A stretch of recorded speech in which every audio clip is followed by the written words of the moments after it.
Mau kuasai bahasa Arab? Gabung Sekolah Arab Digital. Sistematis, mudah, dan bertarget. Belajarnya dari awal hingga lanjutan. Dari dasar hingga pintar.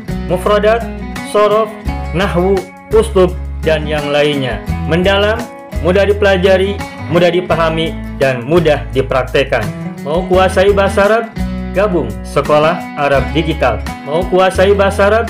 Gabung Sekolah Arab Digital. Ayyuhal ikhwan wal akhwat, hayya bina nabda'u darsana fi hadhihi al-laila wa fi hadhihi as-sa'ah wa fi hadhihi al-fursa bil basmalah. Bismillahirrahmanirrahim. Assalamualaikum warahmatullahi wabarakatuh. Waalaikumsalam warahmatullahi wabarakatuh. Alhamdulillah rabbil alamin wa iyyahu nasta'in ala umurid dunya waddin. Wassalatu wassalamu ala khairil wara fil barri wal bahri ajma'in. Allahumma salli ala sayyidina Muhammadin wa ala ali sayyidina Muhammad fil alamin innaka Hamidum Majid, amma ba'du. Ayyuhal ikhwan wal akhwat, alhamdulillah naltaqi marratan tsaniyatan fi darsina fi hadhil laila wa huwa fi darsi al-lughatil arabiyyah khassatan fi darsil uslub. Wa fi hadhil lailah nahnu nawaddu an nata'allam wa nabhas al-bahas al-lughawi an al-ayah al-qur'aniyah khassatan fi suratil Baqarah al-ayah as-sadisah was-salasin. Alhamdulillah Bapak Ibu semuanya, kita jumpa kembali pada malam hari ini dalam rangka pembelajaran bahasa Arab, khususnya pelajaran uslub. Dan hari ini kita sudah berada pada bulan apa? Dzulhijjah ya, Dzulhijjah, bulan haji.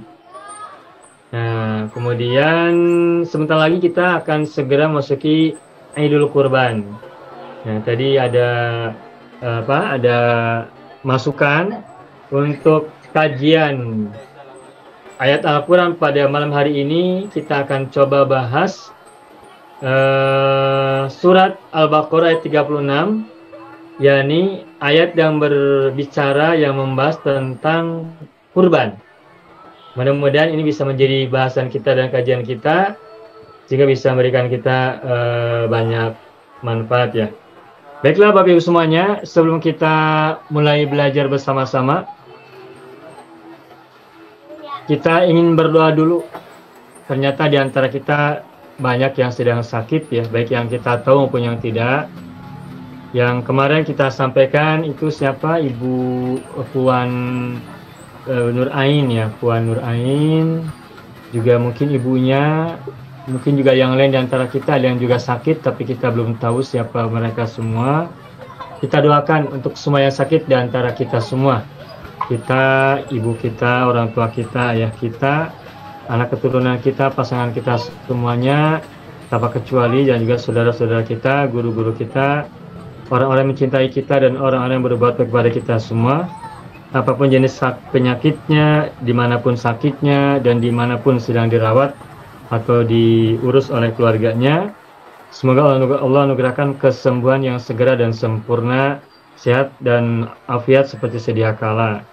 Juga mohon pada Allah untuk kebaikan kita semuanya, kelancaran usaha kita, kebaikan pekerjaan kita, kejayaan kita, kemakmuran kita, kesehatan kita, kesejahteraan kita, juga kebahagiaan dan keselamatan kita fid dini wad dunya wal akhirah.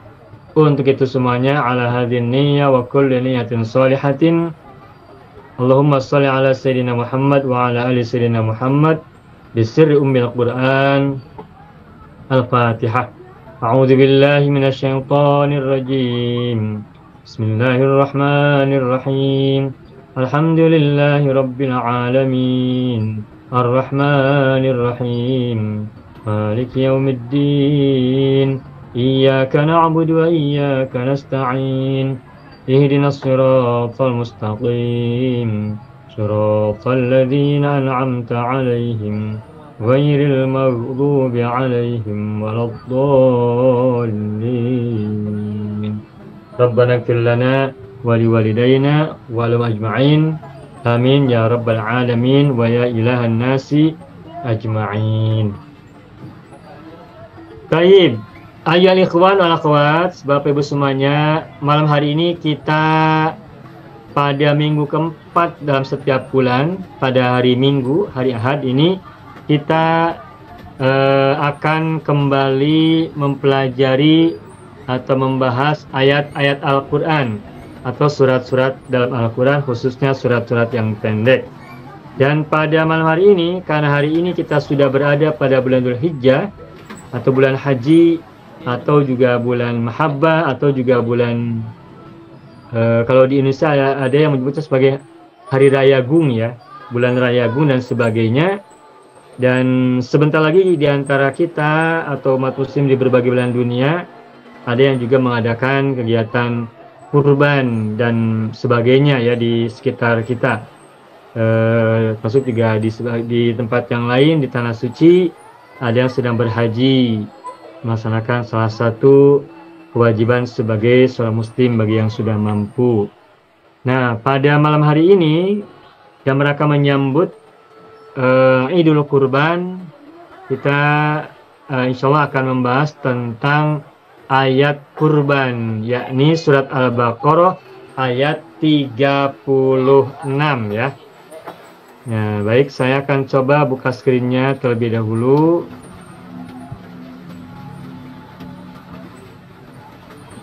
Saya akan tuliskan ayat 36 surat Al-Baqarah. Allah berfirman di sini, kalimatnya adalah wal budna. Wal budna.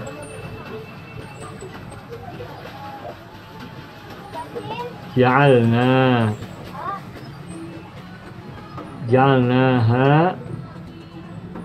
lakum.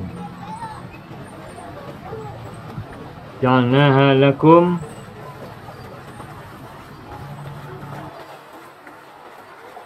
walabudna ja'alnaha lakum min sya'airillahi.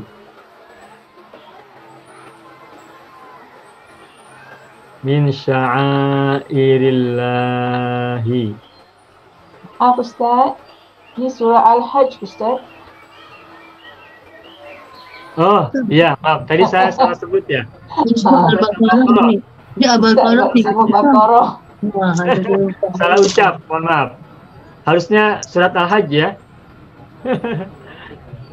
Maaf, salah sebut. Sebentar. Iya. Surat Al-Hajj ya, surat Al-Hajj ayat 36. Ayatnya betul, cuma salah sebut ayat. Salah sebut surat. Harusnya surat Al-Hajj ayat 36. Allah berfirman dalam surat Al-Hajj ayat 36, A'udzubillahi minasyaitonirrajim. Bismillahirrahmanirrahim. Walabudna ja'alnaha lakum min sya'airillahi. Lakum fiha khair. Nah, lakum fiha khairun. Nah, ini. Lahum fiha khairun. Sampai di sini dulu ya. Baik. Kita akan coba analisa secara bahasa dulu ya, secara sorof dan nahwu dulu. Baik, di sini coba Bapak Ibu lihat ada kata al-budna. Al-budna ini isim atau fi'il? Isim ya. Ciri isimnya apa? Lam. Lam, alif lam. Alif lam itu ciri isim. Apabila kita menemukan kata yang diawali oleh alif lam, maka itu berarti isim. Nah, walabudna, kenapa fathah labudna tidak labudnu? Mengapa tidak walbudnu atau walabudni tapi walabudna? Ada yang tahu tidak? Karena maf'ul bihi. Maf'ul bihi. Sebentar, saya akan coba lihat di kamus, di Al-Munjid ya.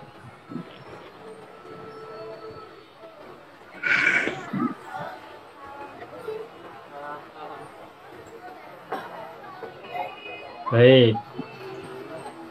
Nah, walabudna, adapun huruf wawu ini karena di awal ayat ya dan tidak berkaitan dengan kalimat sebelumnya, maka wawu ini adalah wawu istinaf ya. Saya coba lihat tadi di ayat 35. Ayat 35 berbunyi alladzina idza dzukirallahu wajilat qulubuhum was-sabirina 'ala ma asabahum wal muqimis shalah wa mimma razaqnahum yunfiqun. Pada ayat 35 tidak ada isim yang bisa menjadi ma'tuf alaih dari al-budna. Begitupun pada ayat 34 walikulli ummatin ja'alna mansakan liyadhkuru ismallahi 'ala ma razaqahum min bahimatil an'am. Nah, di sini tidak kita temukan isim yang cocok menjadi ma'tuf alaih bagi al-budna. Nah, oleh karenanya maka walabudna wawunya bukan huruf athof tetapi wawu istinaf, wawu permulaan ya. Nah, berarti ini istinaf. Oke ya. Istinafun. Istinaf. Istinaf itu permulaan ya. Istinaf permulaan. Nah, lalu alabudna kenapa fathah? Kenapa isim di awal kalimat kok tiba-tiba fathah? Nah, ini Assalamualaikum Pak Ustaz. Ya, Pak. Saya baru masuk Ustaz, maaf. Iya. Ayat berapa Ustaz? Surat Al-Hajj ayat 36, Pak. Ayat 36 surah Al-Hajj ya. Surat 22, surat yang ke-22 ayat 36. Ya, baik. Alhamdulillah dah dapat Ustaz. Terima kasih. Assalamualaikum Ustaz, saya baru masuk Ustaz. Maaf. Ya. Ya, selamat ahlan wa sahlan bi hudurikum. Syukran Ustaz. Syukran. Baik, Bapak Ibu semuanya, saya ulangi ya. Ini kita sekarang membahas surat Al-Hajj, surat 22 ayat 36. Ayat ini bercerita tentang kurban. Nah, kita perhatikan, kita akan analisa secara linguistik dulu, kajian nahwu dan shorof dulu ya. Walabudna, wawunya ini adalah wawu istinaf, bukan wawu athof. Mengapa? Karena tadi kita cek pada ayat sebelumnya, ayat 35 juga ayat 34, tidak kita temukan isim yang bisa menjadi ma'tuf alaih bagi alabudna. Nah, karena di ayat sebelumnya tidak kita temukan isim yang tepat menjadi ma'tuf alaih bagi alabudna, maka wawunya adalah wawu istinaf. Istinaf artinya permulaan, wawu permulaan begitu ya. Nah, lalu kenapa alabudna fathah? Baik, tadi disebutkan alabudna adalah isim. Cirinya isim di sini adalah diawali alif lam. Alabudna ada alif lam, maka ini berarti isim. Nah, alabudna kalau kita nyari di kamus dari kata ba dal mim, ba dal nun, badana ya. Nah, lalu ini isim alabudna kenapa fathah? Bukankah ia berada di awal kalimat? Nah, ini ketahuilah alabudna ini adalah maf'ul bihi. Maf'ul bi muqaddam. Maf'ul bi yang didahulukan. Mana fa'ilnya? Fa'ilnya adalah ja'alna. Ja'alna. Ja'ala fi'il madi, domirnya nahnu. Domir huwanya ja'ala. Ja'altu, ja'alta, ja'ala. Ja'altu, ja'alti, ja'alat. Ja'alna, ja'altuma, ja'ala. Ja'alna, ja'altuma, ja'alata. Ja'alna, ja'altum, ja'alu. Ja'alna, ja'altunna, ja'alna. Nah, berarti ini ja'alna adalah fi'il madinya, fi'lun madin. Lalu mabniun ala sukun, mabni atas sukun, lamnya disukunkan ya. Mabniun ala sukun. Nah, wa fa'iluhu domir na ini, fa'ilnya adalah domir na. Nah, lalu ha juga maf'ul bi. Ha ini adalah domir muttasil, domirun muttasilun mabniun ala sukun,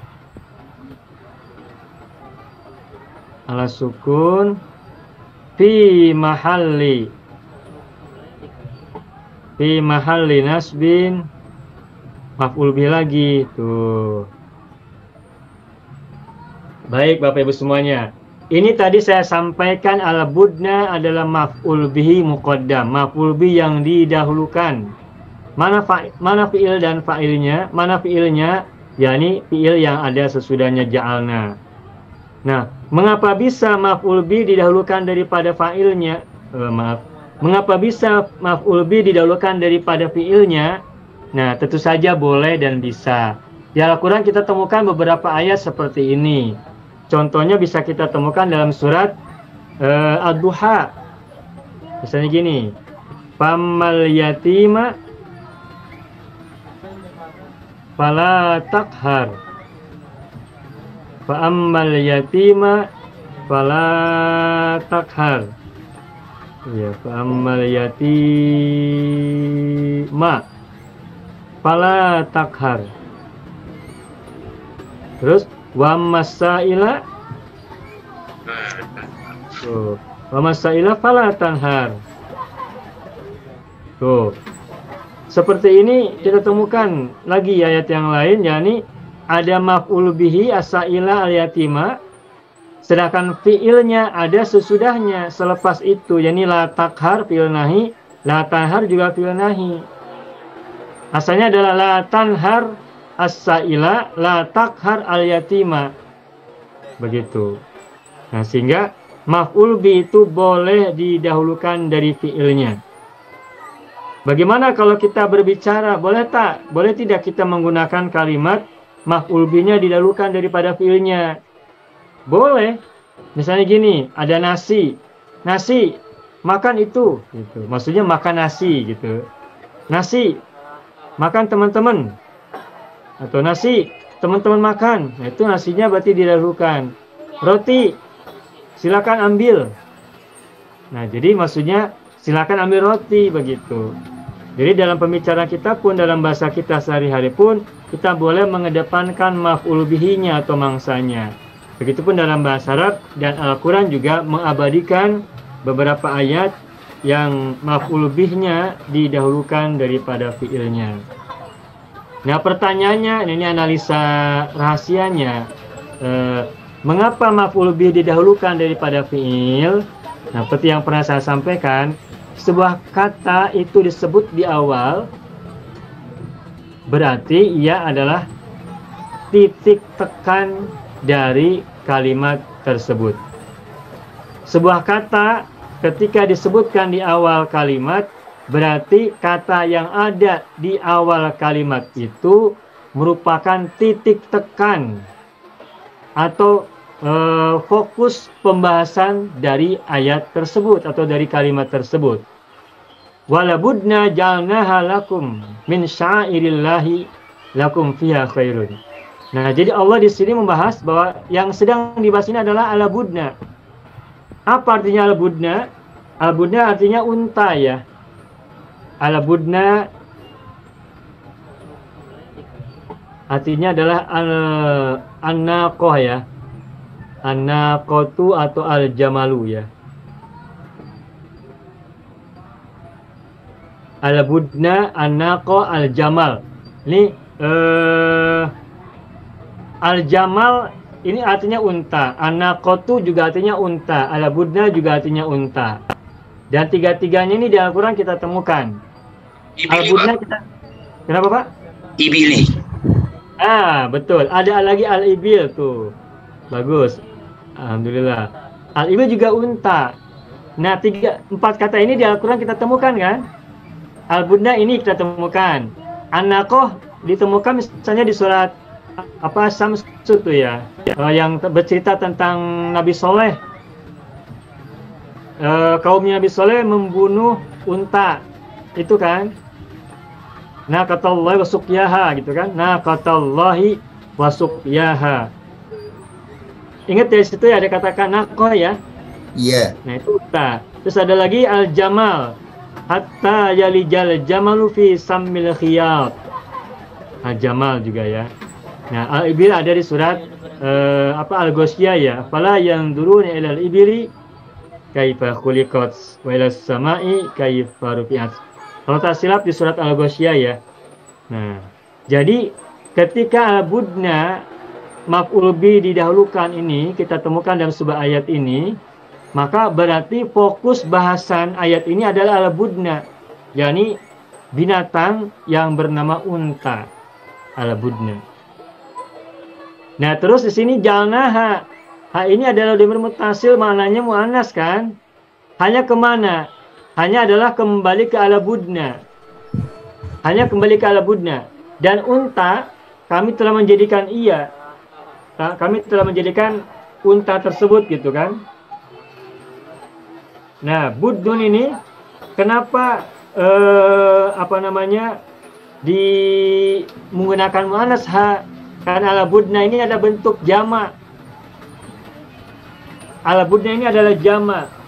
Sedangkan mufradnya adalah badinun. Nah, badinun. Badinun, badinani, budunun, badinani, budnun. Tuh. Budnun ini adalah salah satu bentuk jamak juga. Seperti ini, himarun. Bukan. Ada lagi kata yang lain yang polanya seperti ini. Wazannya wazan fu'lun ya. Fu'lun. Ada kata yang lain yang wazan fu'lun, itu juga bentuk jamak. Badinun, badinani, budnun. Nah, karena budnun adalah jamak dan maknanya adalah unta, berarti tidak berakal. Nah, karena tidak berakal, ingat kullu jam'in ghairi akilin muannas mufrad. Maka domirnya menggunakan ha, wala budna ja'alnaha lakum. Dan unta-unta kami jadikan mereka semuanya lakum, bagi kalian, min sya'airillahi, salah satu syiar atau alamat tanda-tanda Allah gitu. Baik, saya bahas dulu ya dari segi bahasanya. Nah, ja'alnaha lakum. Nah, lakum ini adalah jar majrur. Betul ya Bapak Ibu ya? Lakum ini jar majrur. La harful jar mabniun ala kasri, kum domir muttasil mabniun ala sukun, mabniun ala sukun fi mahalli jarin majrurun, fi mahalli jarin majrurun. Oke. Nah, min sya'airillahi, min huruf jar, harful jari, mabniun alas sukun lagi ya, banyak sukun ini. Iya, mabniun alas sukun. Ya tadi lakum ini mabniun. Di sini al fathi karena kelihatannya fathah. Harusnya kalau li berarti ala kasri, dan ini lakum berarti lanya fathah, mabniun ala fathi. Harful jari mabniun ala sukun ya. Sya'air. Sya'ir ini majrurun. Wa alamatu jarri kasratun dhahiratun fi akhirih. Nah, pertanyaan syair ini jamak atau mufrad Bapak Ibu? Jamak. Bagus. Apa mufradnya? Bukan syiarun. Jamaknya ini syair, mufradnya adalah syairatun. Oh, syair. Kalau syiarun jamak. Syiarun jamaknya asyiratun. Sebagaimana silahun,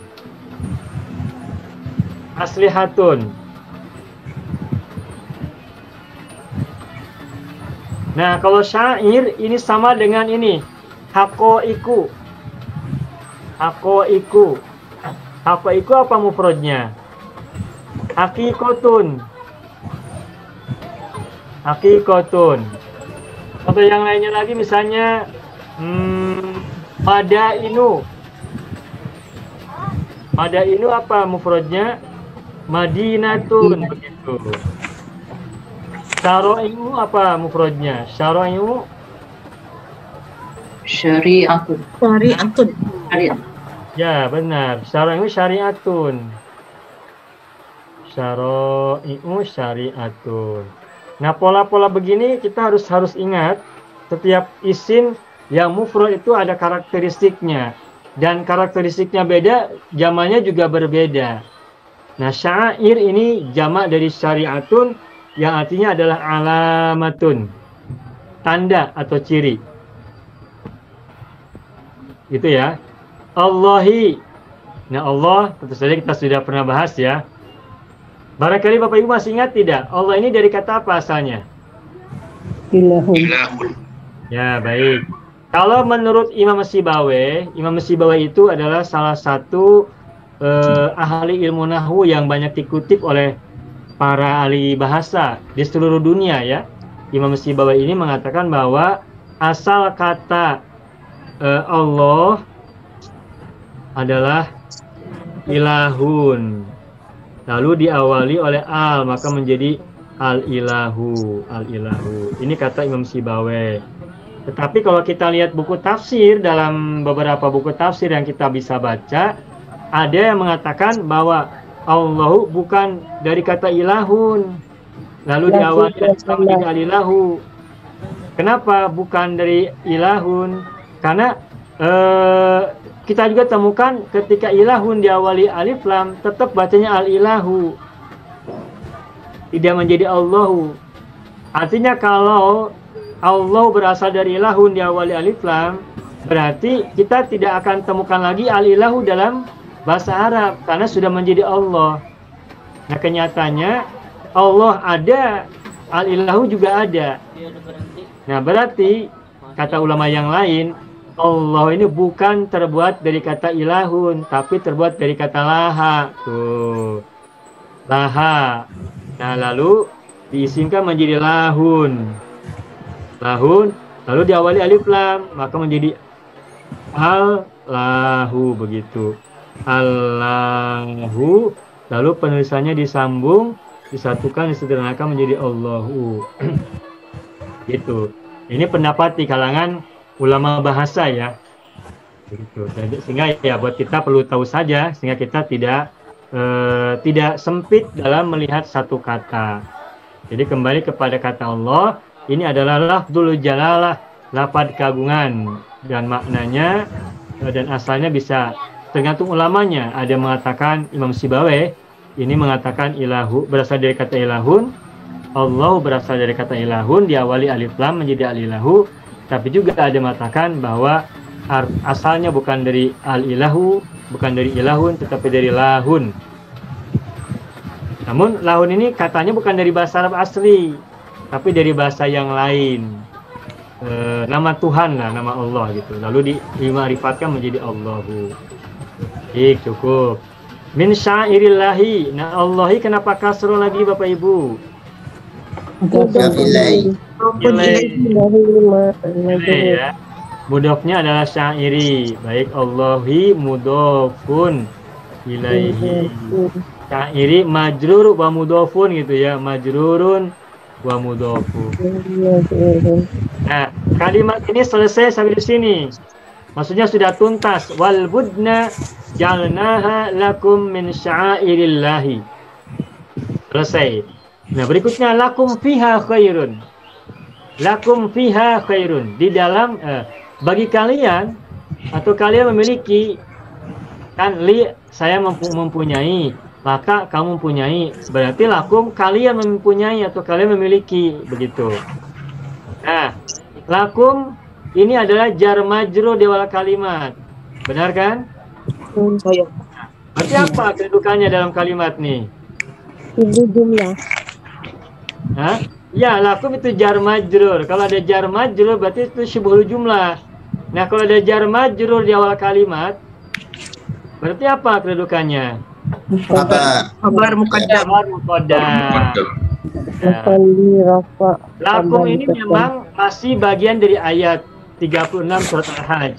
Tapi dari segi kalimat ini sudah merupakan kalimat baru.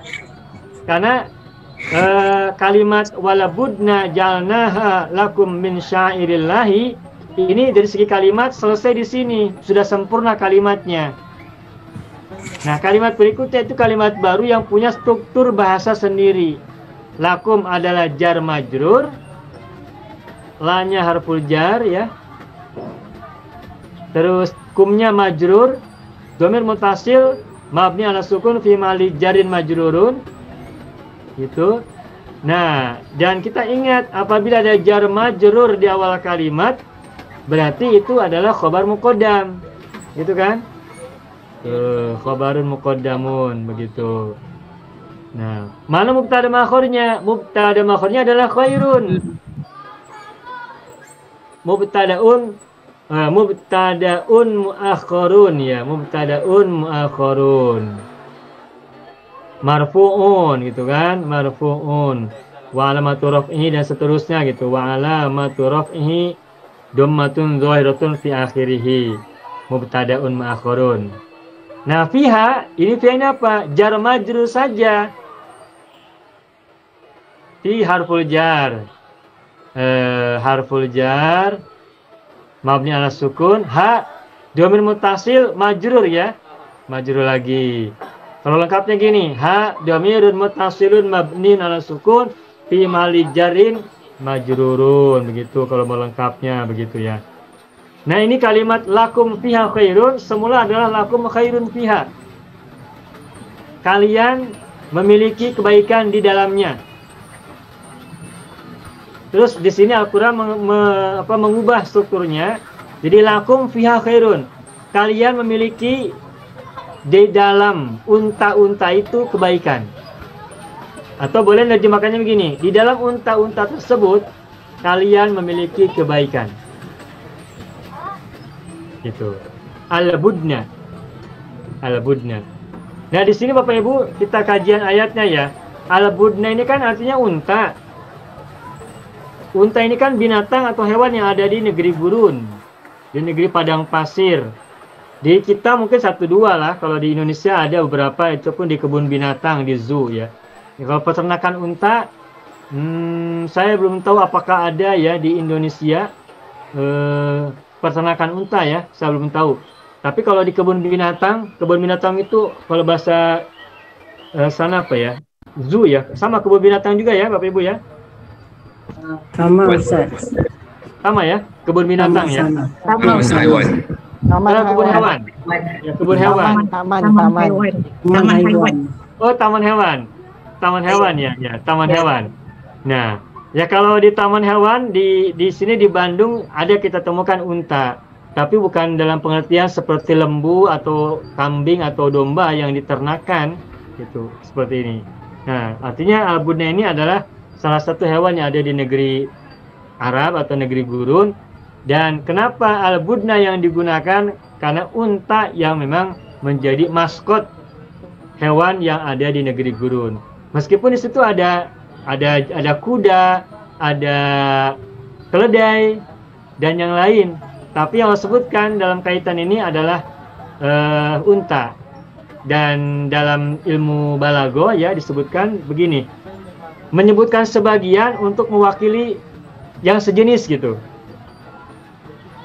Ketika kita mendengar atau membaca satu nama, itu bukan berarti hanya nama itu yang menjadi bahasan, tetapi mewakili jenis-jenis yang sama. Al-budna adalah unta, memang disebutnya unta. Tetapi unta memiliki kesamaan jenis dengan beberapa binatang yang lain, yang juga termasuk syairillah, tanda-tanda Allah, min alamatillahi, daripada tanda-tandanya Allah atau ciri-ciri Allah. Ada unta, ada kuda, ada bagol, ada keledai. Itu kalau di negeri gurun. Nah, sementara di negeri kita kan ada lembu, ada mungkin kerbau, ada mungkin juga kambing dan sebagainya. Nah, sehingga kalau sesuatu disebut satu, maka itu tidak bermakna hanya itu yang menjadi fokusnya, tetapi semua yang menjadi keluarganya lah, apa spesiesnya ya, spesies atau apa namanya itu kalau begitu. Ini Species. satu jenis gitu ya. Satu jenis hewan.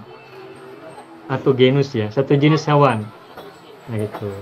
Jadi menyebut satu bukan berarti yang lain tidak dibawa. Jadi yang menjadi syiar Allah bukan hanya unta, tetapi juga binatang-binatang hewan yang lain. Lalu mengapa di sini disebut hanya unta? Ini untuk mewakili,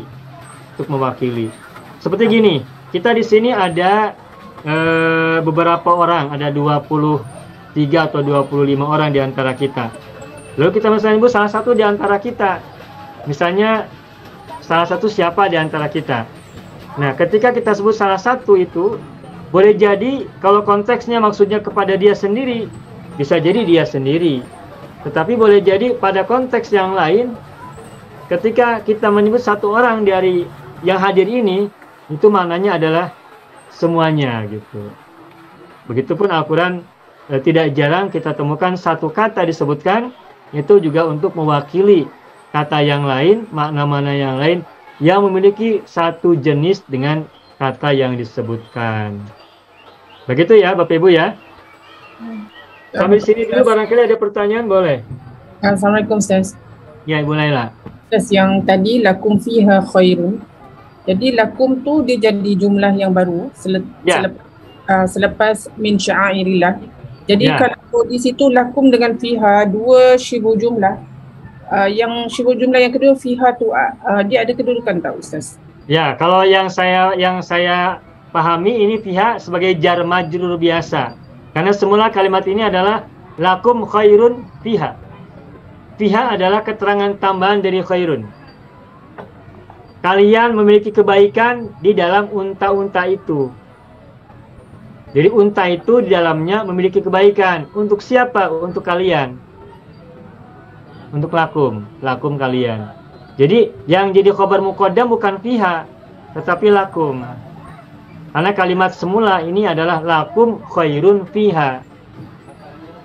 Lalu pertanyaan, kenapa fiha di depan ditaruh disimpan di depan, didahulukan, di muka, bukan setelah khairun? Yang tadi saya sampaikan, ketika sebuah kata disebutkan lebih awal, berarti ia lebih menjadi titik tekan daripada kata yang ada sesudahnya, selepasnya. Di dalam binatang-binatang unta itu, kalian memiliki kebaikan. Maksudnya begitu. Makanya kalimatnya lakum fiha khairun, bukan lakum khairun fiha. Kalau kalimatnya lakum khairun fiha, berarti penekanannya pada khairun, bukan kepada fiha. Begitu. Jadi sekali lagi saya sampaikan, sebuah kata ketika disebutkan di awal, berarti penekanannya ada pada kata yang disebut di awal itu. Begitu Ibu. Jadi setiap jumlah ismiyah, kalau kita sudah ketemukan mubtada dan khabarnya, maknanya dia sudah lengkap. Yang selebihnya adalah jumlah yang tambahan. Jumlah yang baru. Ya, benar. Jumlah tambahan. Kalimat tambahan. Tambahan sebagai penjelas kata yang ada di dalam kalimat tersebut. Lakum khairun fiha. Fiha itu adalah penjelas bagi khairun. Kalian memiliki kebaikan. Kebaikannya di mana? Fiha, di dalam unta-unta itu. Kalau hanya kita katakan lakum khairun, kalian memiliki kebaikan. Penjelasannya belum lengkap. Tapi ketika disebutkan fiha, berarti kebaikannya itu ada di dalam unta-unta yang disebutkan pada kalimat sebelumnya, pada jumlah sebelumnya. Begitu, Ibu. Ya, baik, makasih ya. Ada lagi sampai sini? Satu soalan lagi barangkali? Ustaz, al-butna ni unta jantan ke betina? Ya, kalau di kamus yang saya baca ya, di sini al-badinun jamannya adalah budnun. Terus kemudian di sini al-badanu jamannya adalah abdan. Ini jasadul insan, beda lagi. Nah, al-badanatu an-naqatu al-baqarah al-musammana. Nah, kalau al-badanatu ini al-baqarah berarti muannas, sapi betina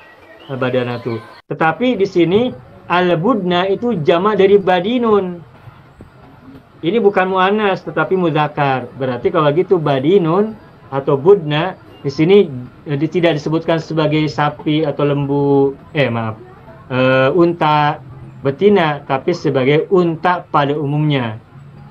Unta pada umumnya. Unta sebagai satu jenis, bukan satu jenis hewan ya, satu jenis hewan, bukan sebagai unta betina. Malah boleh jadi ini sebagai unta jantan, boleh jadi. Jadi tidak disebutkan sebagai unta perempuan. Karena kalau untanya perempuan, itu bahasa Arabnya adalah al-badanatu. Al-badanatu. Al-badanatu artinya adalah an-naqatu atau al-baqarah al-musammanah. Al-baqaratu al-musammanatu. Sapi yang digemukan. Nah, orang kan kalau mau berkurban, sapinya tentu saja digemukkan dulu ya Bapak Ibu ya, dibuat biar gemuk. Nah, ini juga barangkali apa rahasia kenapa Allah gunakan kata al-budna, bukan al-jamal, bukan al-ibil, juga bukan an-naqah. Tapi gunakan kata al-budna. Karena al-budna maknanya adalah al-baqarah al-musammanah. Al-baqarah. An-naqah. Oh, mohon maaf ya Bapak Ibu ya. Ini ada temuan baru nih yang saya tahu barusan. Jadi dalam Al-Munjid, al-budna tidak hanya dipahami sebagai unta, tapi juga al-baqarah.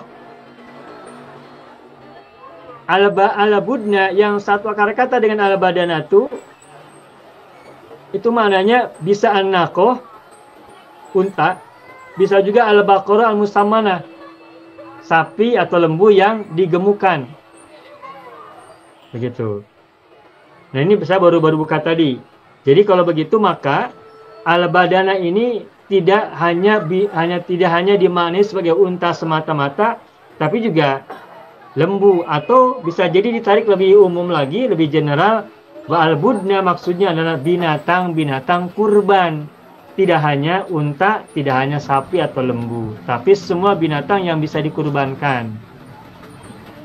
Dan binatang-binatang kurban itu Allah telah jadikan semuanya min sya'airillahi lakum fiha khairun, sebagai bagian dari syiar-syiar Allah, dan kalian memiliki banyak kebaikan di dalam binatang-binatang tersebut.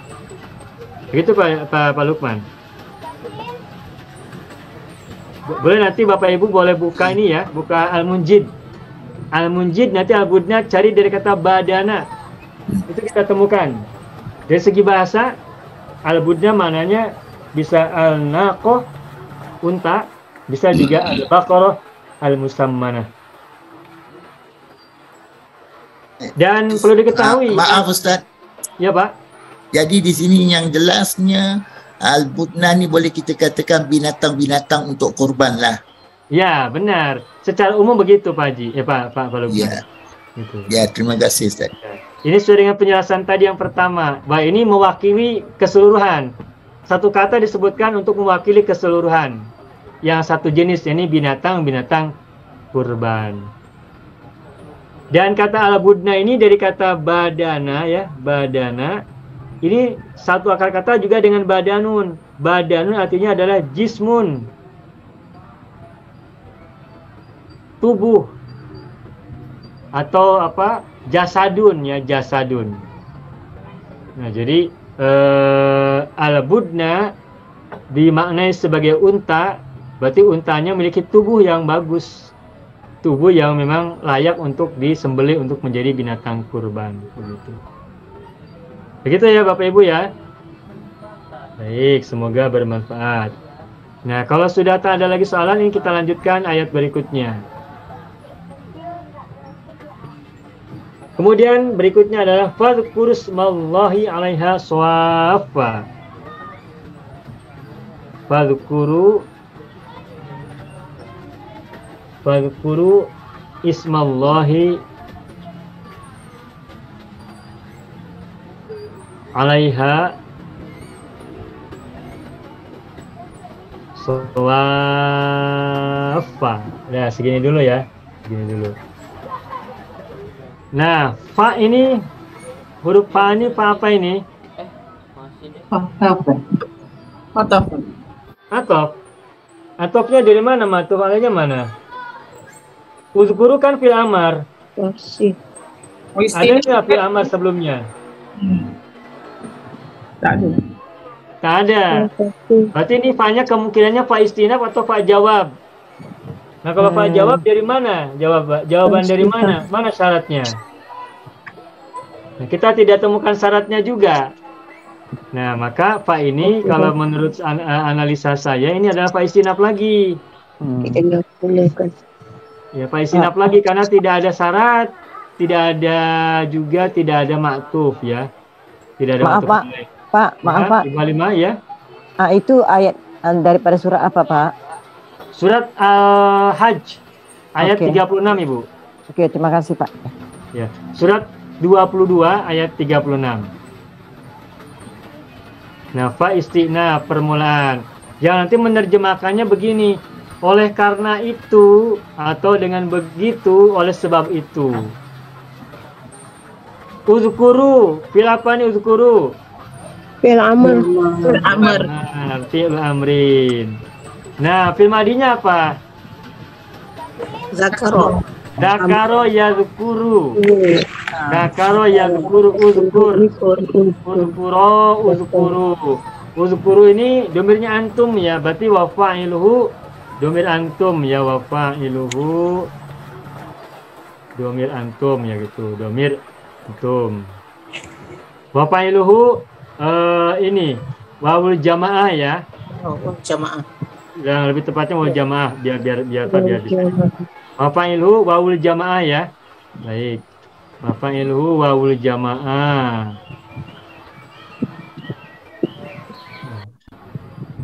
Wa fa'ilhu wawul jama'ati wa domiruhu antum lah gitu kalau mau dilengkapi ya. Fadhkuru isma. Nah, isma kenapa fathah? Maf'ul bihi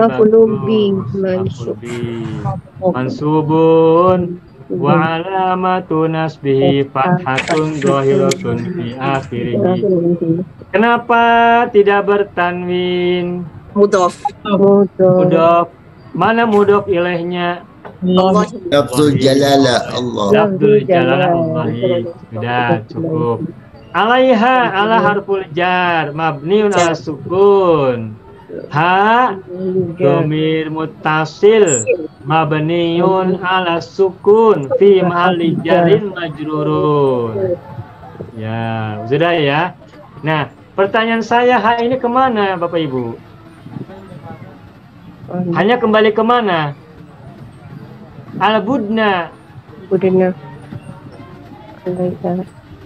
Maka oleh karena itu, dengan begitu, oleh sebab itu, sebutlah nama Allah alaiha atas binatang-binatang kurban tadi, atas unta-unta yang akan dikurbankan tadi, atas lembu-lembu yang akan dikurbankan tadi, atas kambing-kambing yang akan dikorbankan tadi, sebutlah nama Allah di atasnya.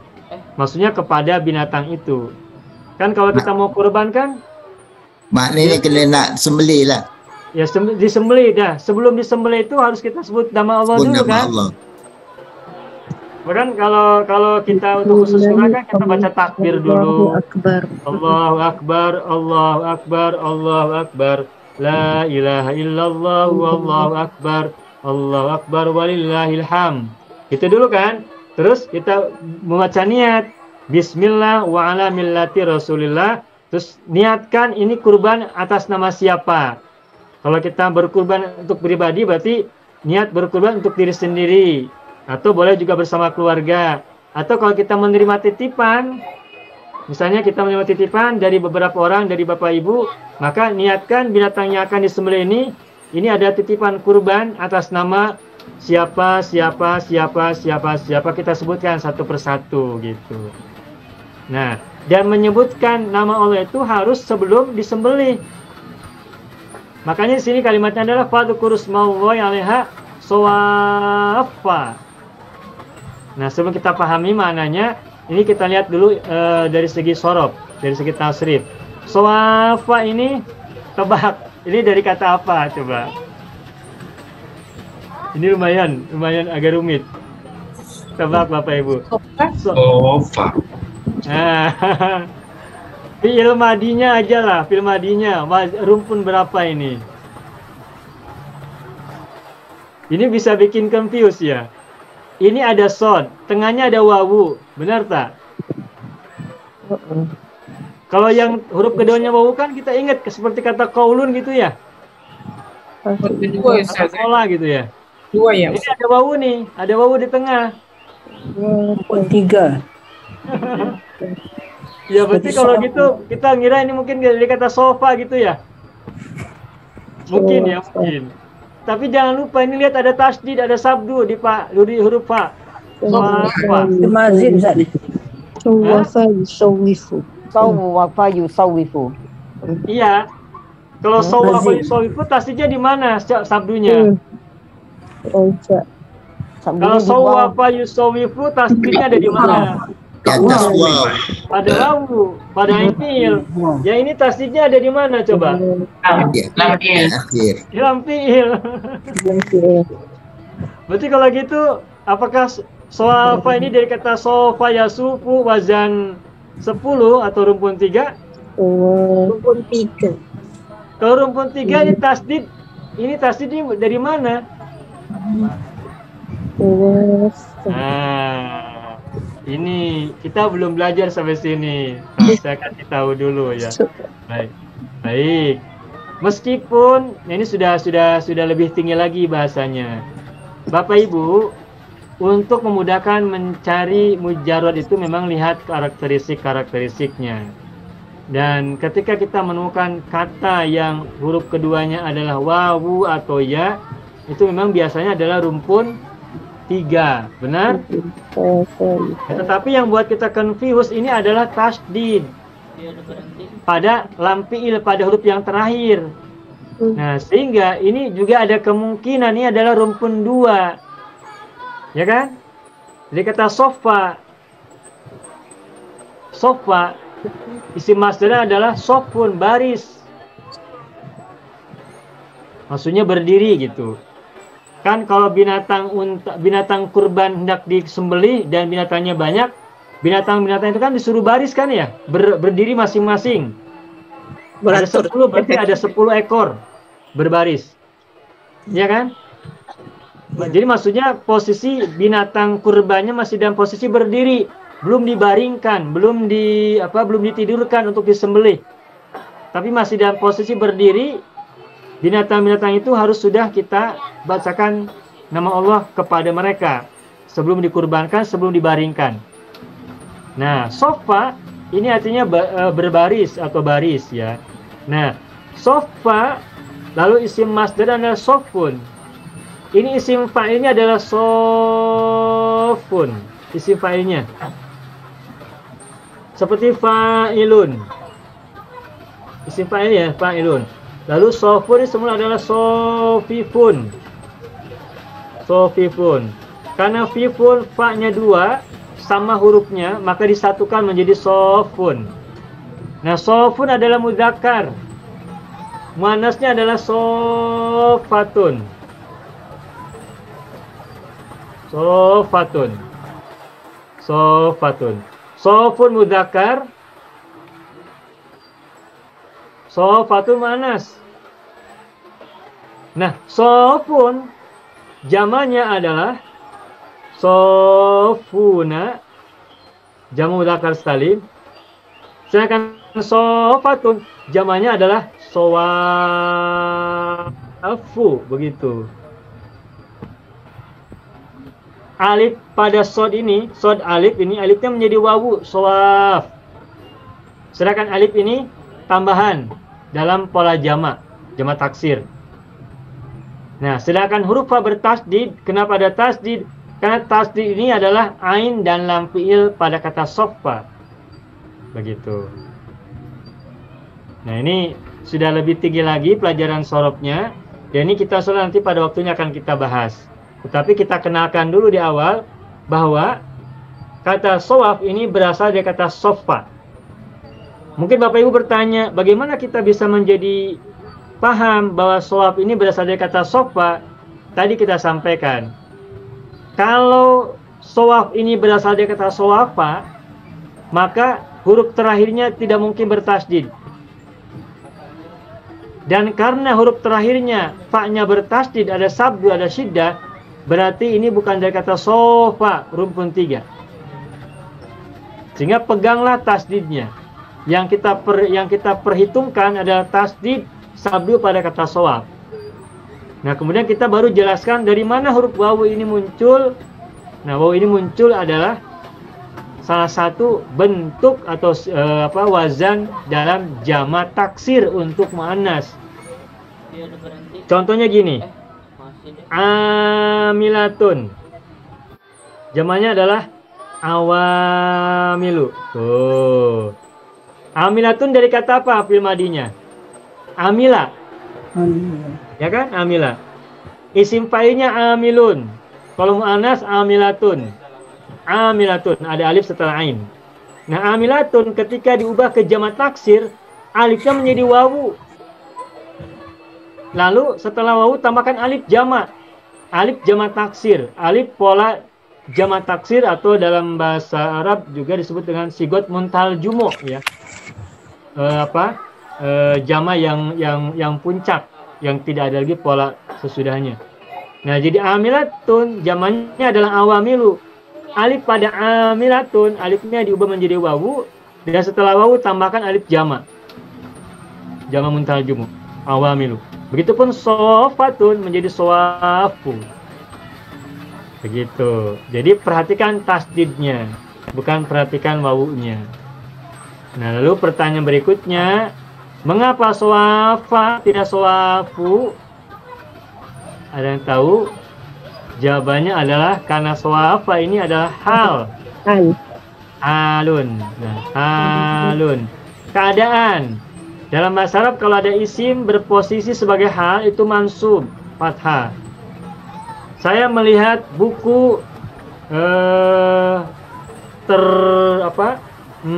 tersimpan di atas meja. Ra'aitul kitaba maudu'an alal maktabi. Itu maudu'an itu hal. Keadaan, menceritakan keadaan dari benda yang kita bicarakan.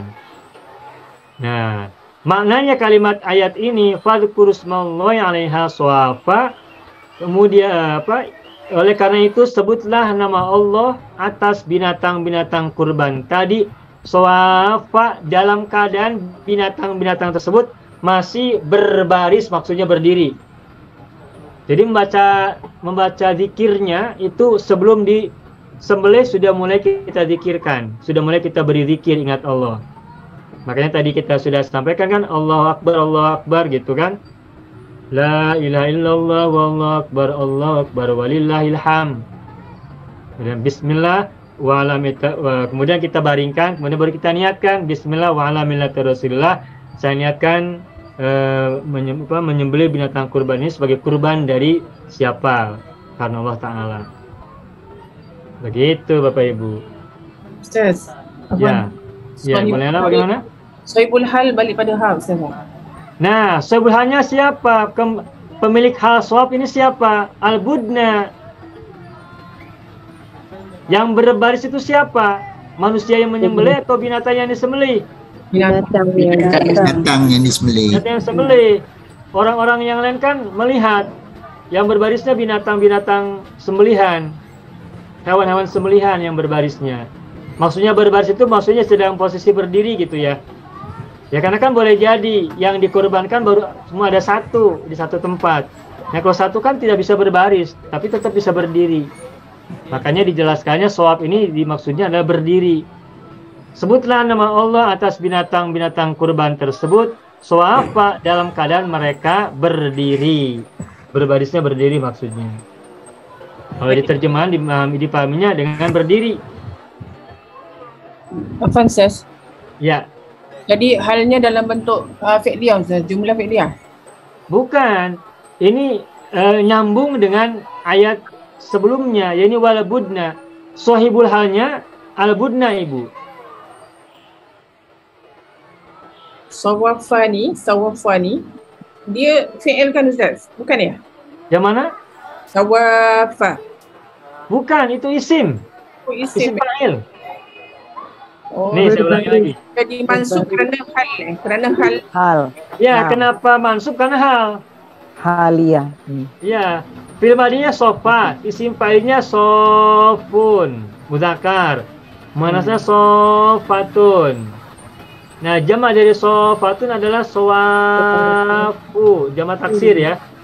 Sowafu. Kenapa fathah? Karena hal. Alaiha sowafa, kenapa fathah? Karena hal, mansub. Semula adalah sowafu. Okey, faham Ustaz. Syukran. Ya, baik. Begitu ya. Jadi saya hanya kembali kepada al-budna atau binatang ternak, binatang apa? Binatang sembelihan. Binatang kurban. Cukup Bapak Ibu ya? Ya. Nah, ada lanjutannya lagi. Fa idza wajabat junubuha fakulu minha. Fa idza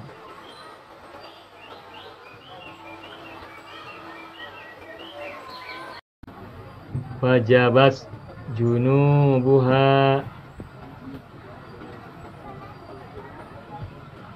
apa ini? Fakulu di sini ya, fakulu minha. Fakulu minha. Kembali ke ayat ini dulu. Faida wajabat junubuha. Fa huruf apa ini? Ataf. Matufnya kemana? Apa itu? Ada. Sesudah fa ada apa? Ada ida ya? Harfu syartin. Huruf syarat. Huruf kan? Sebelumnya ada tidak huruf syarat? Tidak kita temukan.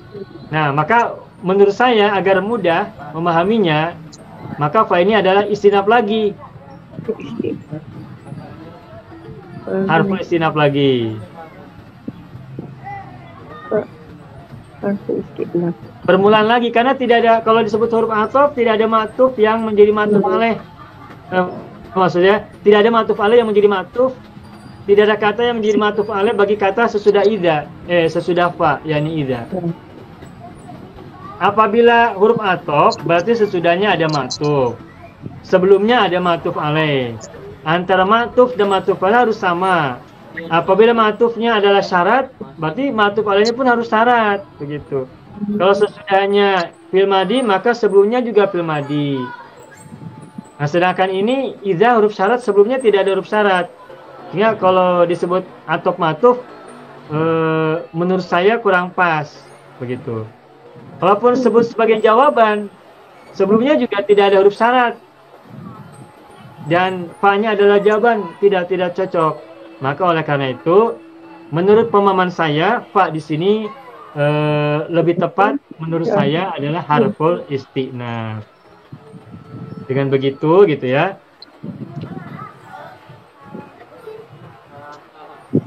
Tetapi jangan salah juga, boleh jadi memahaminya ada yang memahaminya dengan kata kemudian ya.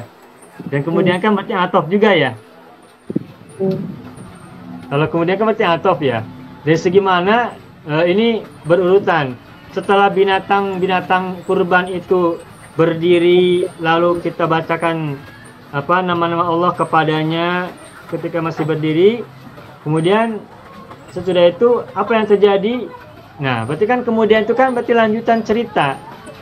Setelah berdiri binatang kurbannya, binatang hewan kurbannya kemudian dibaringkan. Nah, itu lanjutan. Tetapi dari segi struktur katanya tidak ada matuf alaih. Cuma dari segi mananya bisa berurutan. Maka di sini di terjemahan memahaminya sebagai kemudian. Kemudian apabila telah rebah gitu. Nah, tapi kalau menurut saya dari segi bahasanya ini fa di sini saya memilih untuk menyebutnya sebagai harful istinaf begitu ya. Idza harful syarat, harful syarti ya. Zaraf zaman. Apa Ibu? Zaraf kan zaraf. Idza harful syarti Bu. Idza itu syarat, harfu syarti. Zaraf zaman syarti. Mabni ala sukun. Fi mahalli nasab. Idza harfu syarat. Dan setelah idza maka berikutnya fi'il madhi. Tuh lihat wajabat. Wajabat fi'il madhi. Domirnya apa nih? Domirnya wajabat. Iya. Hiya. Kalau huwa wajaba. Wajib. Mengapa wajabat menggunakan hiya? Lihat fa'ilnya. Mana fa'ilnya? Junubu. Junubu. Paham. Junubu ini fa'il. Marfu'un kan? Marfu'un Nah. wa alamatu raf'ihi dhammatun dhahiratun fi akhirih. Pertanyaannya kenapa wajabat menggunakan hiya? Memangnya junubun muannas. Nah, junubun ini adalah jamak dari jambun. Jambun, janbani, junubun.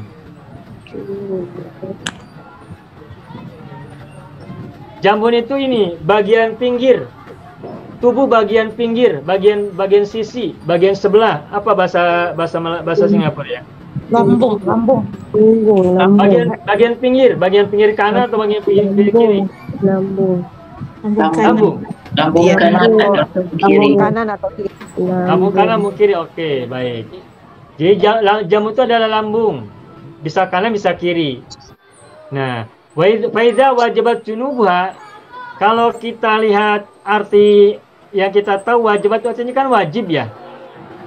Apabila telah wajib lambung-lambungnya, maksudnya di sini adalah sudah berbaring.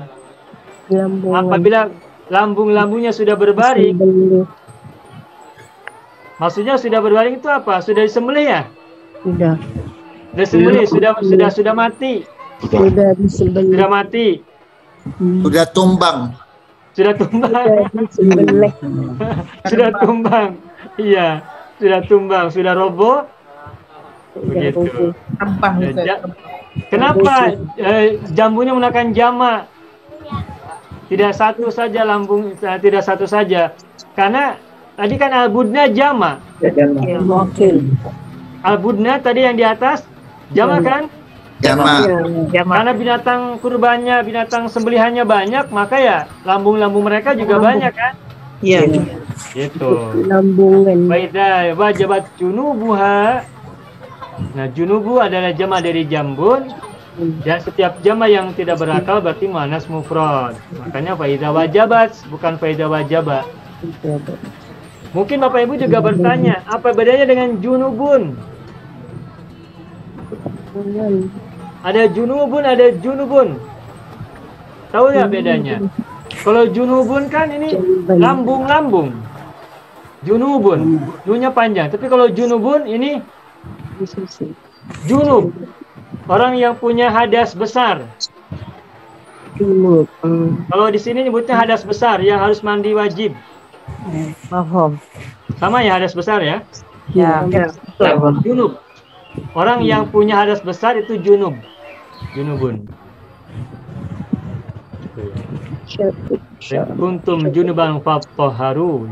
Jadi ada junubun, ada junubun. Makanya panjang pendek bisa berpengaruh pada makna ya, gitu. Faida wajabat junubuha. Nah, fakulu minha. Tuh, ada fa lagi. Coba sekarang kita lihat ada fa lagi, analisa. Jawab syarat ni, Ustaz. Nah, benar.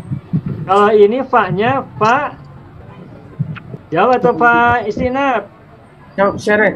Kerana ada Jawab, fa'ul jawab. Ya, fa'ul jawab. Dari mana tahu fa ini fa jawab? Karena ada idza sebelumnya. Fa'ul jawab. Idza kan apabila? Syarat kan? Idza itu? Iya. Iya. Nah, fa'ul jawabi. Nah, ini fa-nya fa jawab jelas karena diawali oleh huruf syarat berupa idza atau jumlah syartiyah. Idza wajabat junubuha. Kulu pil apa? Amar. Amar. Fil madinya apa? Akala. Akala. Akala. Yakulu. Yakulu. Yakulu. Yakulu. Kul. Nah, Fil amarnya tidak ukul ya, tidak ukul, tak begini. Tetapi langsung kul, u-nya dibuang. Kul saja, kul. Baik tengok Petri ke penuh tu. Kul, tapi kalau amar, kalau nahinya ada hamzah lagi, Dapat. la ta'kul. Kul la Di ta'kul. tengah abang gini aja. Kan? Kul. Keluar. Kalau musanna kula. Kalau jamannya kulu. Kulu. Ya. Kulu. Nah ini. Dan kemudian atau oleh karena itu apabila lambung-lambungnya sudah roboh, maka makanlah sebagian darinya. Fakulu minha. Maka makanlah. Kapan binatang kurban itu dimakan? Kalau dimasak. Setelah dimasak. Nah, ya begitu Bapak Ibu. Gini, inilah bagian dari cara memahami Al-Quran ya. Ini sebenarnya sudah otomatis. Ketika meskipun ayatnya berbunyi, maka apabila kemudian apabila atau oleh karena itu apabila lambung-lambungnya sudah berbaring, maka makanlah darinya. Itu tentu saja bukan begitu berbaring disembelih masih berdarah kita bisa makan, bukan. Tapi artinya ini ada proses-proses. Jadi langsung kepada proses yang di ujung setelah masak begitu. Ya, ulul albab ya. Ulul albab benar. Karena boleh jadi, mohon maaf, ada sebagian orang yang memahami ayat Al-Quran itu letterlek. Karena boleh jadi ada orang yang berpandangan dari ayat ini, kan di Al-Qurannya juga kalau sudah roboh boleh dimakan, jadi dimakan mentah-mentah. Mungkin ada yang berpikir begitu melihat ayat ini. Nah tentu saja betul kata Ibu Halimah tadi, harus apa, menggunakan ulul albab gitu ya, cara berpikir orang ulul albab. Daging bisa dimakan setelah dimasak untuk layak makan, layak konsumsi. Gitu. Nah ini bagian dari balagoh juga. Itulah sebabnya kenapa di Al-Quran disebutkan afala yatadabbaruna al-Qur'ana. Afala yatadabbaruna al-Quran. Apakah mereka tidak merenungkan Al-Quran? Jadi Al-Quran perlu direnungkan, tidak hanya dipahami secara kata per kata ataupun secara ilmu tata bahasa, tapi ada pemahaman imajinasi apa yang perlu tadabbur, perlu perenungan. Dia itu dipahami oleh orang-orang yang masuk dalam kategori ulul albab gitu ya. Bagus. Bagus Bu. Fakulu minha, siapa yang makan ini? Orang-orang yang berkurban. Orang yang berkurban itu boleh memakan sebagian dari binatang kurban itu. Kalau mau ya. Kalau mau boleh. Jadi orang berkurban entah lembu entah domba itu dibolehkan untuk ikut memakan binatang yang dikurbankannya sebagian. Tetapi fakulu di sini bukan perintah wajib, tapi fil amar yang bermakna membolehkan. Kenapa kita bisa makan? Untuk mendapatkan keberkahan dari amal ibadah yang kita lakukan berupa binatang, berupa penyembelihan hewan kurban. Fakulu minha, sebagian. Jadi bukan fakuluha. Nah ini bedanya nih. Kalau ayatnya misalkan fakuluha, maka apa mananya? Makan semualah. Makan semuanya. Semua. Jadi tidak boleh sisa, harus dimakan semua.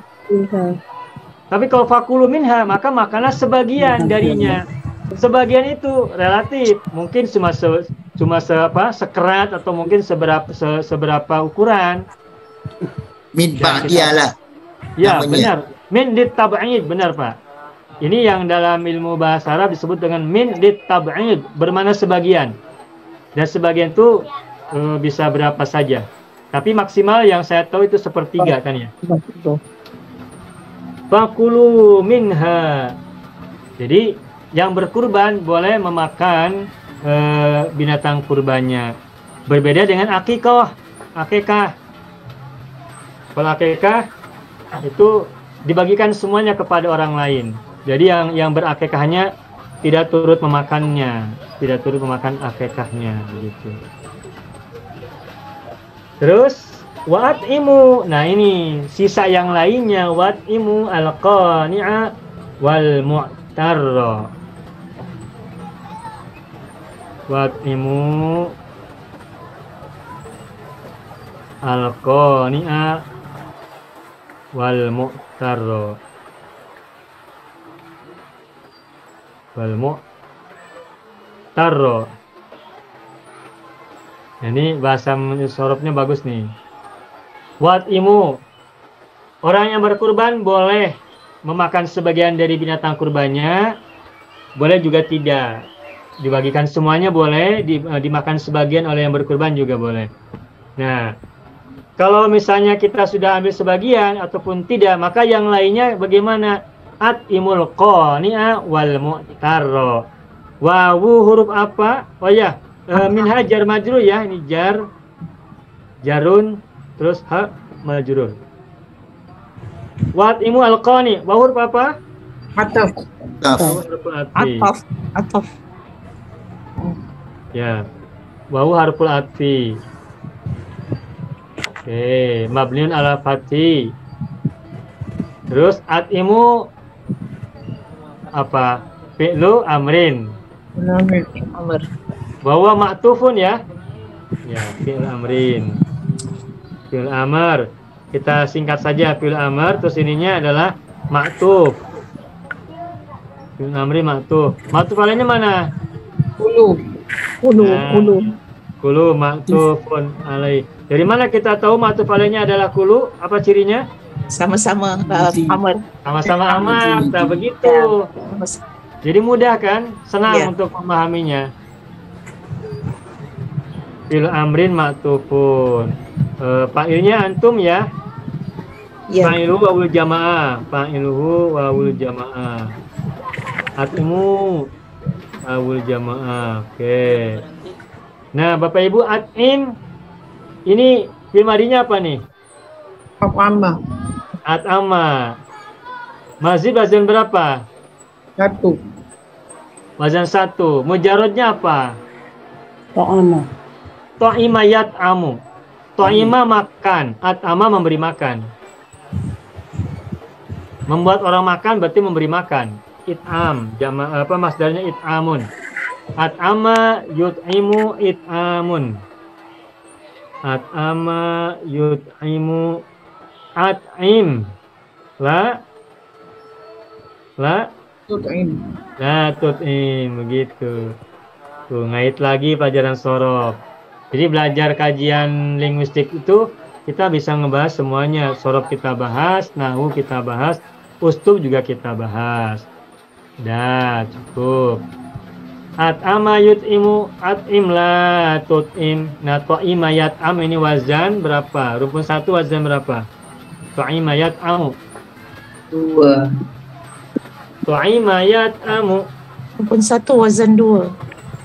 Rumpun 1 wazan 3. wazan 3. Seperti rogiba, koliko, hamidah, sami'ah. Ainnya kasro begitu ya. Al-qani'ah ini maf'ul bihi. Oke, maf'ul bihi. Maf'ul bihi mansubun wa alamatun nasbi fathatun zahiratun fi akhirih. Oke, udah ya. Qani dari apa asalnya? Madinya? Qana'a, baik. Nah, dari kata qana'a ini sudah ya, qana'a. Dah, qana'a yaqna'u isim fa'ilnya qani'un. Qani'un isim fa'il ya, qani'un. Seperti fa'ala fa'ilun, amila amilun. Rogiba rogibun. Fataha fatihun. Qana'a qani'un. Itu isim fa'il, isim yang bermakna pelaku. Dah, cukup. Nah, ini coba tebak Bapak Ibu. Wawu harful atfi, oke ya. Sepakat ya, wawu huruf ataf ya Bapak Ibu ya. Ya. Setuju semua. Paham? Harf atfi. Al-mutawwa ini ma'tuf, oke baik. Ma'tufun. Ma'tuf alainya mana? Al-Qani, baik. Ma'tuf alainya Al-Qani. Nah, udah. Kenapa al-mu'tar fathah? Karena ma'tuf kepada Al-Qaniya. Oke ya. Berarti Al-Qaniya maf'ul bihi yang pertama, al-mu'tar maf'ul bihi yang kedua, ya kan? Ya. Atau Al-Qaniya adalah maf'ul bihi dan dia menjadi ma'tuf alaih dari al-mu'tar. Nah, al-mu'tar ma'tufnya kepada Al-Qaniya maf'ul bihi, maka al-mu'tar juga menjadi maf'ul bihi lagi. Kedudukan i'rab ma'tuf dan ma'tuf alaih itu sama. Apabila ma'tuf alaihnya maf'ul bihi, maka ma'tuf juga kedudukannya maf'ul bihi. Saya ulangi, kedudukan i'rab ma'tuf itu sama dengan ma'tuf alaihnya. Ma'tuf alaih kata pertama, ma'tuf kata kedua. Nah, apabila ma'tuf alaihnya kedudukannya sebagai maf'ul bihi, maka ma'tuf juga maf'ul bihi. Apabila ma'tuf alaihnya kedudukannya sebagai mubtada, maka ma'tuf juga menjadi mubtada.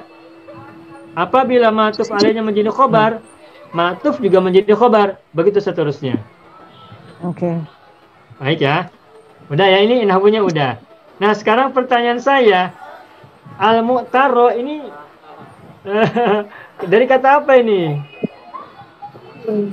Asalnya ada mu'tarun nih. Coba tebak ini Bapak Ibu. Pertama, ini kita kembalikan ke mujarod saja dulu yang mudah. Fil madi mujarodnya apa ini mu'tarun? Apa? Apa Ibu? Bapak Ibu? Taro ya Pak? Taro, bukan. Bagaimana Bu Halimah tulisannya? Alif ain ta ro syadda. Taro. Bagus. Selamat. Taro. Tapi saya tanya dulu, dari mana Ibu tahu ini taro? Mutarun dari kata ini taro. Bagaimana menganalisanya? Di depan ya Ustaz. Biasanya perhatikan sabdu nih, perhatikan sabdu. Ya kan? Ya. Perhatikan sabdu pada lam fi'il. Berarti ini ada ro bertasdid. Terus ini ada mim dhamma. Ini rumus juga nih Bapak Ibu. Kalau ada kata yang diawali mim dhamma, maka mim dhamma ini juga pasti tambahan. Bukan asli. Kalau mu-nya dhamma. MU ya, MU. Nah, berarti ada huruf ain setelah mimnya ini. Mimnya kan bukan asli, sehingga huruf aslinya adalah ain. Tapi ada ta setelah ain. Berarti kalau ain, ta, dan ro kan tidak mungkin. Berarti ro-nya bertasdid. Terus kita munculkan ain. Adapun huruf ta ini adalah tambahan. Nah, kita ingat mazid wazan berapakah yang terdapat huruf ta setelah fa'il? 6. Wazan 6. Tambahnya apa? Alif dan ta, ya kan? Alif dan ta. Itu makanya betul itu Bu Halimah itaro. Berarti mujarodnya apa?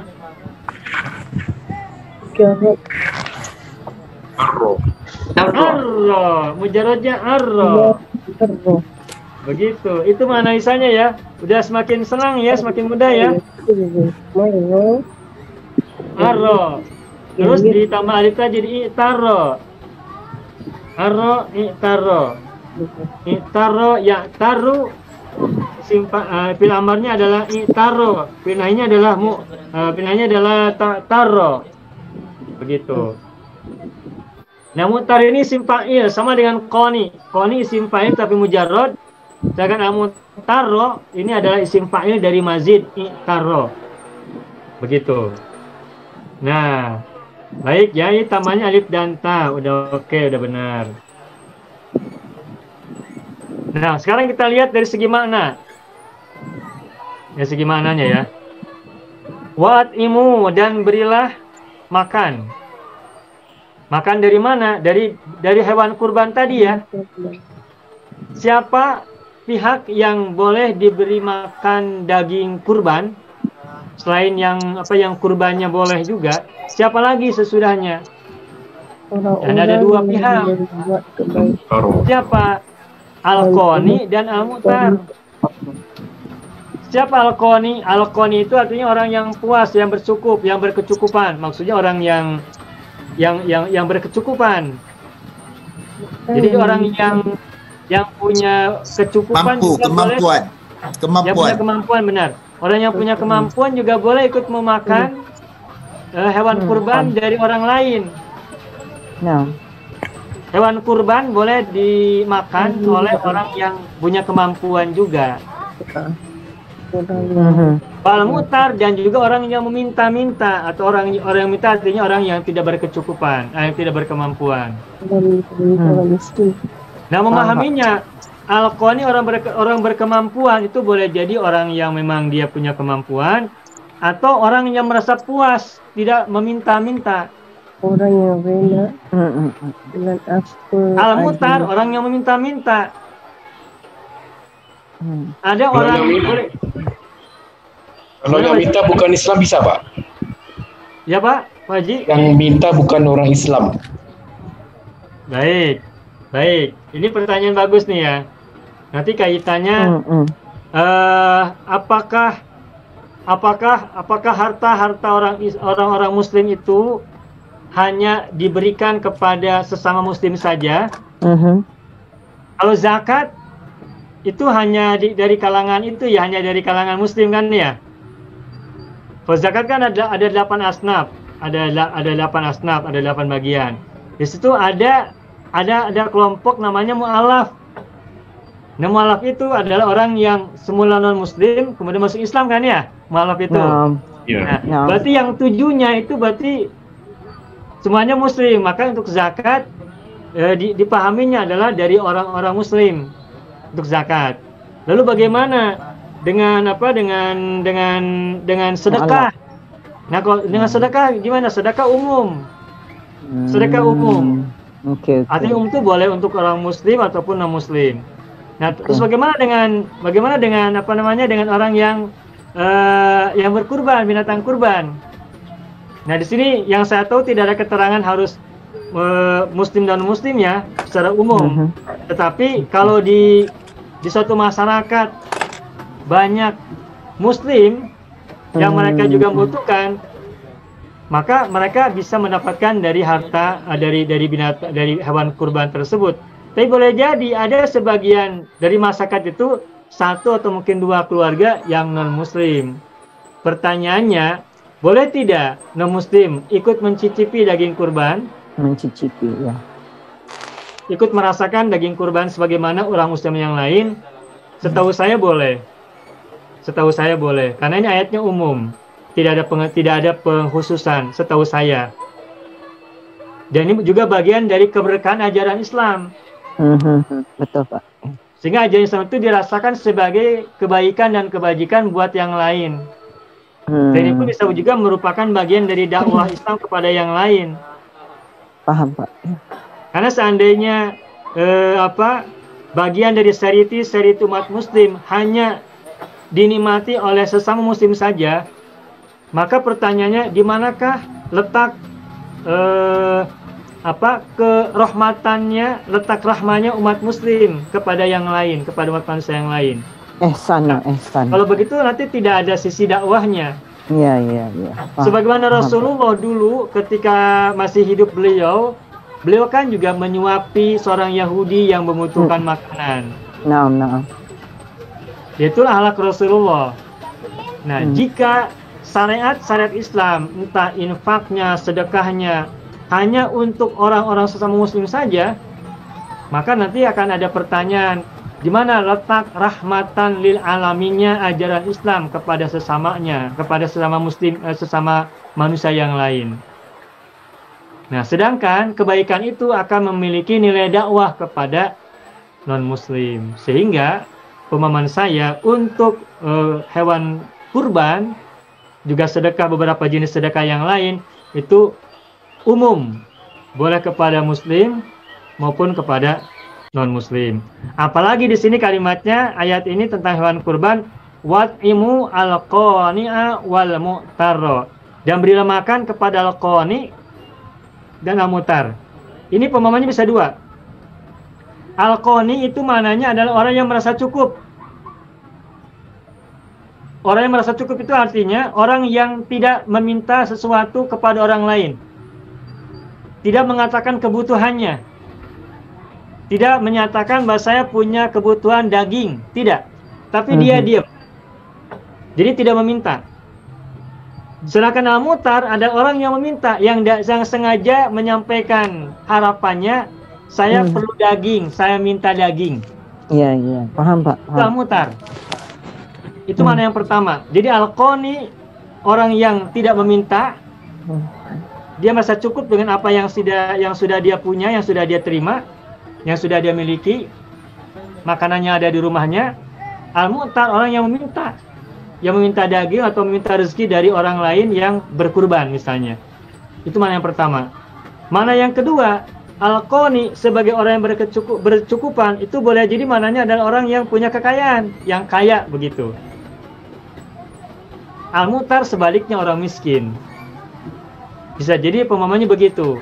Al-qani bisa dipahaminya orang yang tidak meminta atau orang yang kaya. Al-mu'tar maknanya bisa dipahami sebagai orang yang meminta daging kurban atau orang yang miskin ataupun fakir begitu. Nah, ayat ini bercerita tentang pembagian distribusi daging kurban. Itu daging kurban tidak hanya untuk orang miskin saja. Daging kurban boleh diberikan kepada orang yang punya kemampuan atau yang punya kekayaan. Tujuannya apa? Agar keberkahan daging kurban itu dirasakan oleh banyak orang. Dikongsi. Berbeda dengan zakat fitrah. Kalau zakat fitrah, konsepnya berbeda.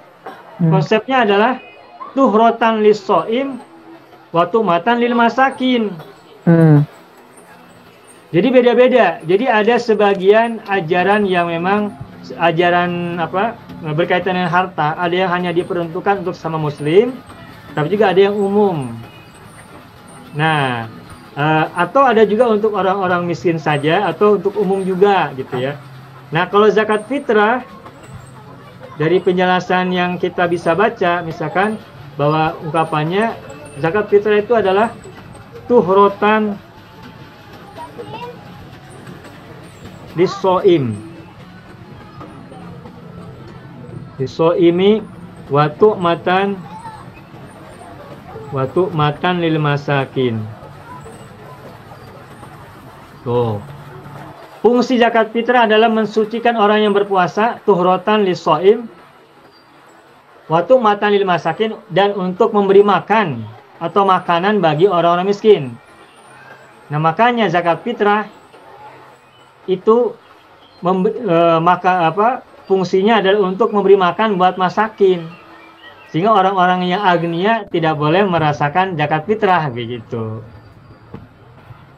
Karena zakat fitrah mah hanya untuk lil masakin, orang miskin. Berbeda lagi dengan zakat mal. Zakat harta. Kalau zakat harta beda lagi. Karena ada asnaf yang 8 itu. Apa yang 8? Innamas shadaqatu lil fuqara'i. Itu kan? Saya tuliskan ya. Fakir, fuqara, iwan. Ya. Fuqara. Terus masakin. Miskin. Ibnu Sabil ya. Nah, Ibnu Sabil. Ibnu Sabil. Apalagi? Ghorimin. Ghorimin. Nah. Terus amilin kan? Alaf. Amilin. Terus yang namanya mu'allafah. Mu'allafah qulubuhum. Terus Rikob. Rikob ya. riqab. Innamas shadaqatul fuqara masakin wa ibnis sabil wal amilina wal gharimin. Terus apa lagi? Satu lagi, Pak. Fisabilillah, ya. Fisabilillah. Fisabilillah. Nah. Itu kan ya. Nah, fuqara masakin, oke, ini orang-orang miskin. Ibnus sabil orang yang berada dalam perjalanan yang kehabisan bekal. Ya. Orang Traveler. musafir yang habis bekal di perjalanan. Boleh jadi dia tidak miskin, boleh jadi dia di negaranya atau di daerahnya dia kaya. Cuma dia habis bekal. Nah. Habis modal di tengah jalan, sedang melakukan perjalanan habis bekal. Nah, dia boleh dapat zakat mal dari dapat bagian dari zakat mal itu. Nah, ghorimin orang yang berhutang. Boleh jadi dia orang yang kaya raya sebelumnya tapi bangkrut. Bangkrut kemudian punya hutang banyak dan dia harus membayar utang. Nah, dia bisa mendapatkan hak dari dari zakat mal ini untuk membebaskan kesulitan hidupnya karena mengalami atau mendapatkan beban utang yang besar. Itu. Amilin orang yang mengelola zakatnya. Malap orang yang baru masuk Islam yang hatinya sedang dilembuti, yang sedang disenangkan ya. Dijinakkan, benar, dijinakkan. Dilembutkan, dijinakkan. Nah, sedangkan riqab adalah orang yang hamba sahaya yang akan dimerdekakan oleh tuannya. Nah, tentu saja sekarang sudah tidak ada ya hamba sahaya ya. Apa hamba sahaya tuh di sana? Hamba sahaya tuh dia budak pilihan ya. Slave ya, slave, bahasa Inggrisnya slave. Ya, tapi slave-nya bukan sedang menjalani slave, tetapi dia sedang sudah dapat janji dari tuannya untuk dimerdekakan dengan tebusan. Harus membayar sekian misalnya. Nah, ketika ada seorang budak yang akan dimerdekakan oleh tuannya dan dia harus membayar tebusan kepada tuannya, maka dari zakat mal boleh diberikan kepada dia untuk menebus dirinya. Kan mohon maaf sekali, zaman sekarang kan ada juga tuh human trafficking ya. Perdagangan manusia. Ya, human traffic ya. Human trafficking, ada orang-orang tertentu yang dijual belikan oleh pihak-pihak yang tidak bertanggung jawab. Nah, kemudian boleh jadi ada di antara orang-orang yang menjadi korban trafficking tadi itu ada yang hendak dibebaskan tapi dengan tebusan. Nah, barangkali riqab bisa masuk ke dalam, untuk zaman sekarang ketika ada kasusnya itu bisa masuk ke dalam konteks riqab. Orang-orang yang mengalami sebagai diperdagangkan. Ya, ini sesungguhnya sangat tidak Islami ya, ada orang-orang yang memperdagangkan manusia ya. Gitu. Jadi mengambil kebebasan orang sebagai makhluk Allah yang bebas. Terus yang terakhir adalah fisabilillah, orang-orang yang berjuang di jalan Allah, mengajarkan ilmu, mengajarkan kebaikan kepada masyarakat, melayani masyarakat. Banyak yang dia tidak mendapatkan dari government atau dari manapun. Nah, orang-orang yang menjadi pelayan-pelayan sosial, menjadi penerang-penerang masyarakat, itu masuk dalam kategori fisabilillah, dan dia juga termasuk menjadi bagian dari penerima zakat mal, begitu. Ustaz, fisabilillah ni kalau bagaimana macam pelajar-pelajar yang di luar negara, Ustaz? Ada termasuk. Kan ada hadis nabinya begini. Kalau tidak salah, Pak Haji Parman sudah pernah membuat men-share ya tulisan gini. Man kharaja, hadisnya begini. Man kharaja fi talabil ilmi. Sebentar, saya hapus dulu. Mohon maaf. Man kharaja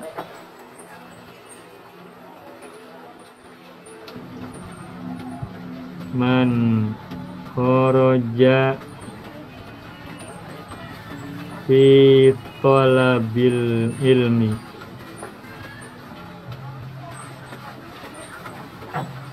Ini hadis Nabi yang cukup populer ya. Bahwa fi sabilillahi hatta yarji'a. Tuh. Fisabilillahi hatta yarji'a. Barang siapa keluar dari rumahnya dalam rangka mencari ilmu, maka ia adalah berada dalam jalan Allah fisabilillah. Hatta yarji'a, sampai ia pulang, begitu. Jadi anak-anak, para pelajar-pelajar yang belajar ke luar negeri mencari ilmu, itu pun masuk dalam kategori fisabilillah, yang mereka juga berhak mendapatkan dana dari zakat mal yang kita keluarkan, begitu, yang dikeluarkan oleh muslim. Begitu Ibu, masuk dalam kategori itu ya. Termasuk kalau dalam pemahaman yang kita bisa perluas, itu para pekerja sosial yang melayani masyarakat, yang mungkin mereka tidak mendapatkan salary atau gaji dari pihak manapun, itu mereka membantu masyarakat yang lain, membantu menggali parit, membantu melayani masyarakat dari bidang kesehatan, pendidikan, atau mungkin advokasi sosial, atau apapun lah gitu. Banyak kan, apalagi kalau pas ada bencana-bencana ya, apa itu bencana, disaster ya, gempa bumi dan sebagainya, para pelayan-pelayan itu kan mereka volunteer yang berjuang buat masyarakat. Mereka berjuang lillahi ta'ala gitu, yang masuk perluasan dari mana fisabilillah. Relawan yang berjuang untuk orang lain sesama manusia, yang mereka tidak digaji dan sebagainya gitu. Itu termasuk dalam kategori fisabilillah. Kalau kita di sini memahami fisabilillah itu ada fisabilillah bidang keilmuan, bidang pendidikan, bidang kesehatan, bidang kemasyarakatan, begitu. Atau dalam bidang advokasi bencana dan sebagainya gitu. Ada beberapa bagian-bagian yang bisa ditulis. Ya, Pak, paham. Ya, begitu Bapak Ibu. Ya, Pak. Udah ya? Udah. Alhamdulillahirrabbilalamin. Oh, belum selesai. Sedikit lagi. Kadzalika. Sedikit lagi, maaf. Ya. Kadzalika sakharnaha. Kadzalika sakharna. Terus sakharnaha ya, sakharnaha lakum tashkurun. La'allakum tashkurun. Ya, la'allakum tashkurun. Nah, ya. Kadzalika sakharnaha, ka ini harful jar. Dzalika majrur. Ismul isyarah majrurun ya. Ismul isyarah mabniyun ala fathi fi mahalli jarrin majrurun. Lengkapnya begitu. Sakharna. Coba Bapak Ibu tebak, ini mazid atau mujarrad? Mazid. Mazid wazan berapa?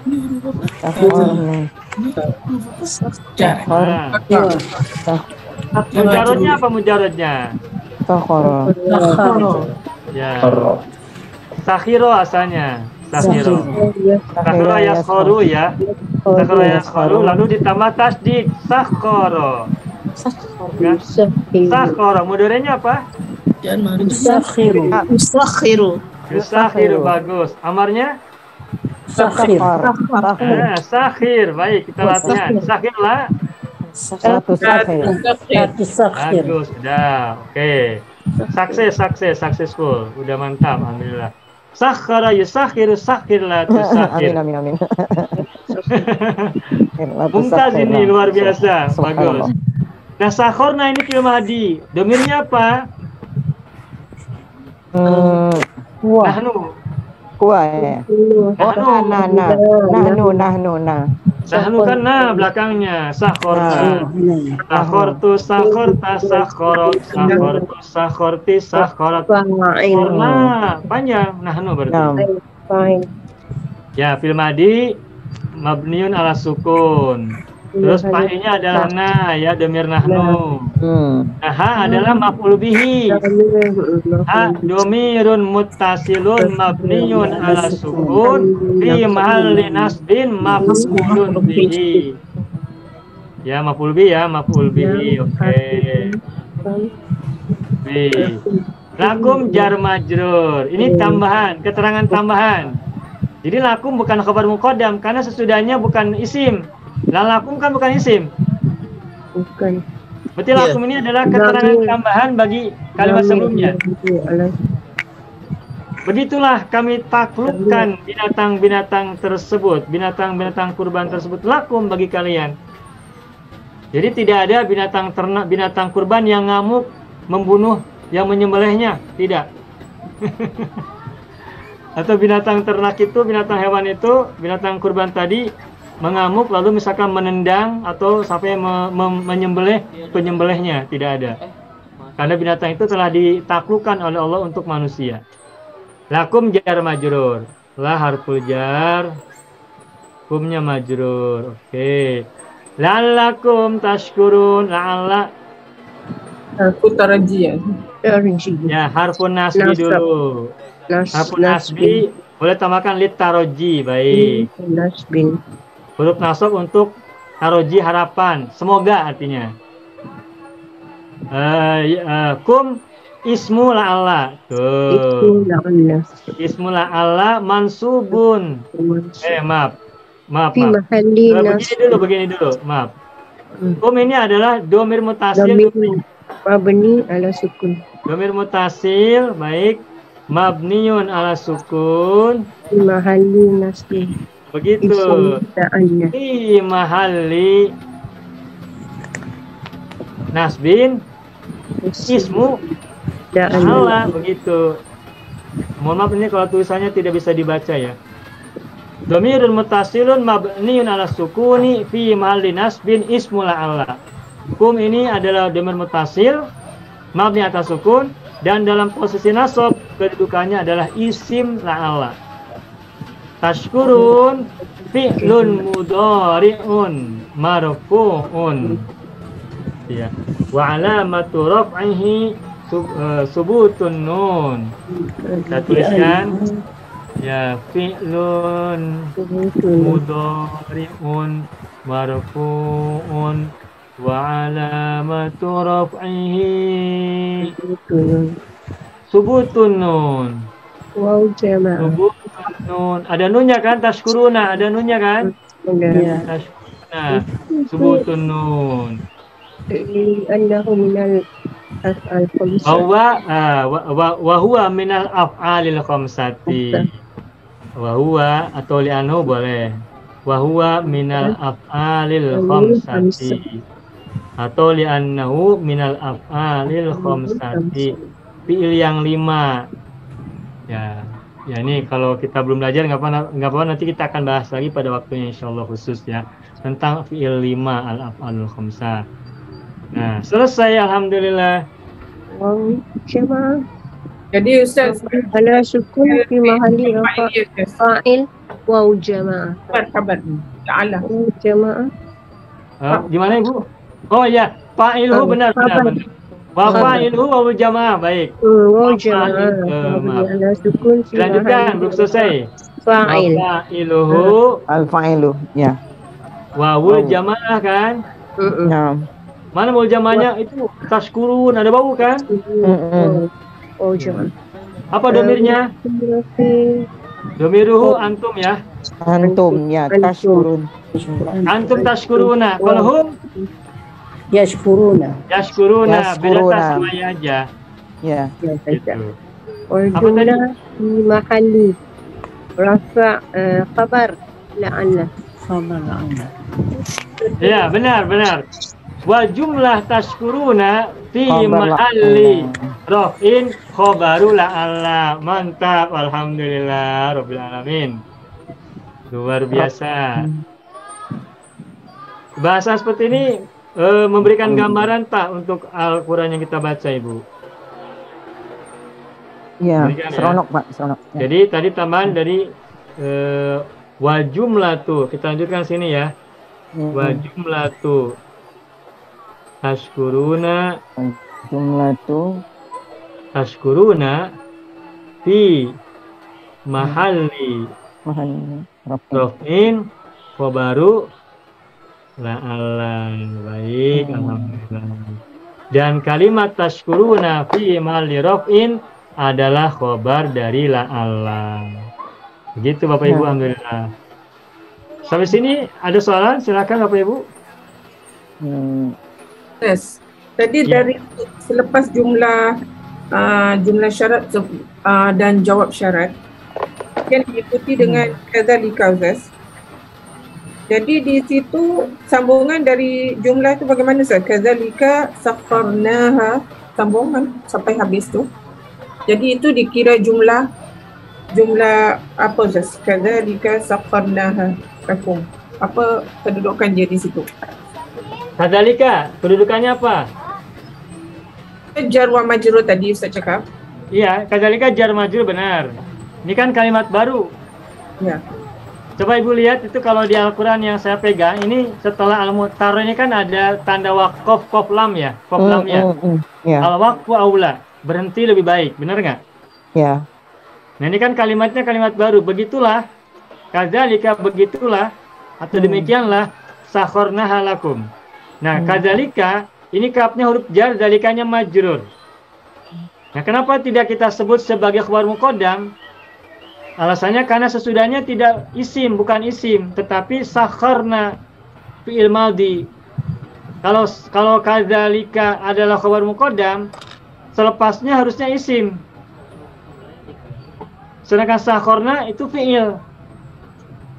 Karena sakharna adalah fi'il, maka kata kadzalika tidak tepat sebagai khabar muqaddam. Sehingga kadzalika sudah cukup kita sebut saja kadzalika jar majrur saja, begitu. Jadi tidak ada kedudukannya dalam kalimat gitu. Tidak ada i'rab khabar muqaddam atau sejenisnya. Karena selepasnya datang jumlah fi'liyah. Iya, karena sesudahnya selepasnya datang jumlatun fi'liyatun, bukan isim. Begitu Ibu. Baik, syukur Ustaz. Ya, sama-sama Ibu. Ini sebetulnya ayat berikutnya masih panjang, tapi sudah cukup ya waktunya ya. Barangkali Bapak Ibu sudah sudah cukup ya. Ya. Ya, alhamdulillah rabbil alamin Bapak Ibu semuanya. Malam hari ini kita mendapatkan pembahasan yang semoga bahasan ini bermanfaat untuk kita semuanya, khusus tentang ayat kurban. Ya, semoga Allah anugerahkan kepada kita semuanya kebaikan-kebaikan pada bulan Zulhijjah ini. Bulan yang disebut sebagai bulan cinta, bulan udhiyah, juga bulan pernikahan, dan juga bulan yang agung ya, bulan haji dan sebagainya. Banyak sekali nama-nama bulan Dzulhijjah. Semoga kita semua dapat kebaikan selalu di bulan ini dan juga bulan-bulan yang akan datang. Dan mohon maaf atas segala kekurangan dan kesilapan yang telah kami lakukan. Dan apabila ada soalan-soalan mungkin nanti bisa kita bahas di dalam grup insyaallah. Itu saja barangkali. Cukup ya. Oh ya, Pak Haji Parman tadi share di grup, hari Rabu kita belajar sorof ya. Libur dulu ya, cuti ya. Cuti. Arafah dulu ya. Jadi yang hari Rabu kan Selasa malam kita belajar ya. Nah, barangkali Bapak Ibu ada masa Selasa malam kita bisa belajar, nanti untuk yang sorof bisa bergabung hari Selasa malam. Jadi nanti bisa bergabung sekaligus. Dan nanti bisa kita lihat dalam rekaman ya. Insyaallah. Insyaallah Pak. Itu saja Bapak Ibu semuanya. Terima kasih atas segala perhatian dan mohon maaf atas segala kekurangan dan kesilapan. Nakhtatim darsana bilhamdalillah. Alhamdulillah rabbil alamin. Syukran jazilan lakum. Nakhtatim. Assalamualaikum warahmatullahi wabarakatuh. Waalaikumsalam warahmatullahi wabarakatuh. Terima kasih Ustaz. Waalaikumsalam warahmatullahi wabarakatuh. Mau kuasai bahasa Arab? Gabung Sekolah Arab Digital. Sistematis, mudah, dan bertarget. Belajarnya dari awal hingga lanjutan. Dari dasar hingga pintar. Mufradat, sorof, nahwu, uslub, dan yang lainnya. Mendalam, mudah dipelajari, mudah dipahami, dan mudah dipraktekkan. Mau kuasai bahasa Arab? Gabung Sekolah Arab Digital. Mau kuasai bahasa Arab? Gabung Sekolah Arab Digital.